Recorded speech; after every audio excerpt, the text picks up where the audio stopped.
Depleted uranium munitions are solid uranium-238. They are not coated, they are not tipped. Each and every tank round fired by the Abrams tank is 10 pounds of solid uranium-238 contaminated with plutonium, neptunium, and americium.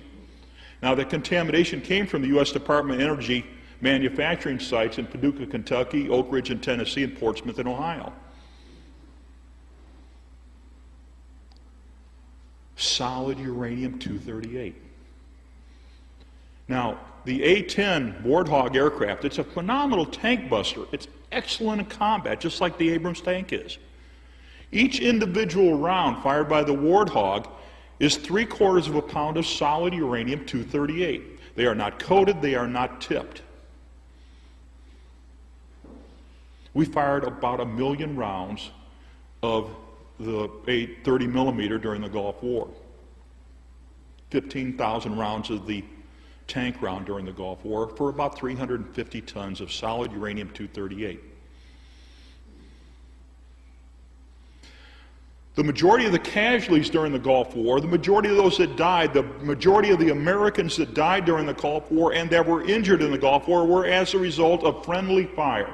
The U.S. shooting the U.S. with uranium munitions. When I got the tasking from the Pentagon down through Norman G. Schwarzkopf, directly to D.G. Zulist. Now, Schwarzkopf was the theater commander, overall, the top general. He was in charge of the war. D.G. Zulist was the theater medical commander, and I worked for him. They told me, clean up the DU mess. And I'm going to finish the job. When we got up into northern Saudi Arabia, KKMC, that's King Khalid Military City, we're collecting the U.S. friendly fire vehicles there.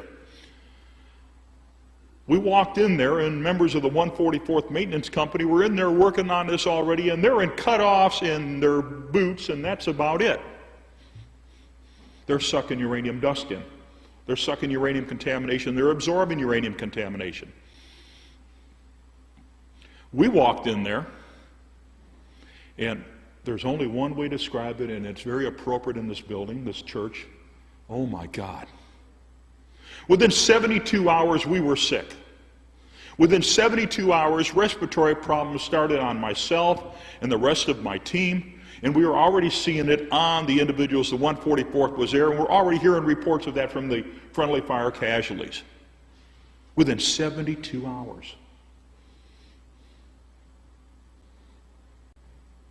The rashes started, open sores that opened and bled. We're in a war. Things are blowing up around us. We're pulling unexploded ordnance out of these destroyed vehicles. We're messing around. Now everybody says you got to wear respiratory and skin protection or some type of respiratory and skin protection. It's 100 and some odd degrees. And they told us all you need is exam gloves for your medical personnel and a surgical mask. Well, as everybody that's worked in the medical field knows, that a surgical mask is good for spit and not much else. Now, uranium oxides are submicron in size, which means that we're seeing some the size of marbles and sizes going down to submicron. And now a submicron, 1 micron is 10 to the minus 10th meters. This is atomic scale. And we're sucking this in. And the troops are sucking this in, and they're getting sick. Now, as the health physicist and responsible for the theater, I went to the medical commanders and said, you got to provide medical care for all of the DU friendly fire casualties immediately.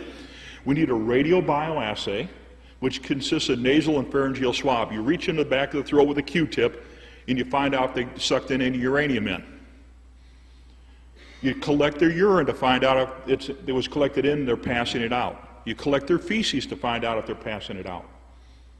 But you need to do it right away, because in order to get heavy metal to poison, now uranium immediately starts out, your primary problem is heavy metal, not the radiological components. It's the heavy metal components. So we need to do chelation just like you do for lead poisoning. But it has to be done rapidly because of a thing called bio-half-life. And a bio-half-life is where the uranium then goes into sequestering in the body to the bodies, or it passes out through the urine, and you'll never find it. We need to get subscribed and get this unity stronger and beat YouTube at their own game. Okay, that's what this is about. Like I say, go to the remix button, hit the remix button. That way you'll have this video and keep up with this. Otherwise, YouTube's just going to control us, guys, and it's really bad.